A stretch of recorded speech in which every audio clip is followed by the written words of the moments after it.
Adios amigo എന്ന ചിത്രത്തിൻ്റെ second day Kerala box office collection റിപ്പോർട്ടാണ് ഇന്നൊരു വീഡിയോ ഭാഗത്ത്.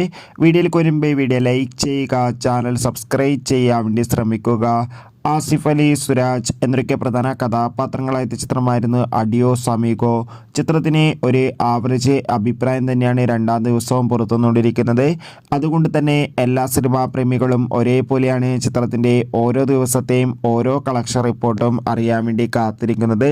അങ്ങനെ കാത്തിരിപ്പിനൊടുവിൽ ചിത്രത്തിൻ്റെ ഏറ്റവും പ്രധാനപ്പെട്ട കേരള കളക്ഷൻ റിപ്പോർട്ടൊക്കെ പുറത്തുവന്നുകൊണ്ടിരിക്കുകയാണ്. ചിത്രത്തിന് അത്യാവശ്യം ബുക്കിംഗ് ഒക്കെ തന്നെയാണ് ഇപ്പോൾ നടക്കുന്നത്. അതുകൊണ്ട് തന്നെ രണ്ടാം ദിവസം മാത്രം ഏകദേശം 80 ലക്ഷത്തിന് മുകളിലെങ്കിലും കളക്ഷൻ ലഭിക്കുമെന്നാണ് ട്രാക്കിംഗ് റിപ്പോർട്ടുകൾ സൂചിപ്പിക്കുന്നത്. എന്തായാലും അഡിയോസ് അമിഗോ എന്ന ചിത്രത്തിൻ്റെ ഒഫീഷ്യൽ കളക്ഷൻ റിപ്പോർട്ടിനായി നമുക്ക് കാത്തിരിക്കാം. ചിത്രം കണ്ടവരുടെ അഭിപ്രായം കമൻറ്റ് ചെയ്യുക. ഈ വരുന്ന ഓഗസ്റ്റ് മാസം, സെപ്റ്റംബർ മാസം ധാരാളം ചിത്രങ്ങൾ OTT റിലീസ് ചെയ്യുന്നു. ചാനൽ പരിശോധിച്ചാൽ നിങ്ങൾക്ക് കാണാം.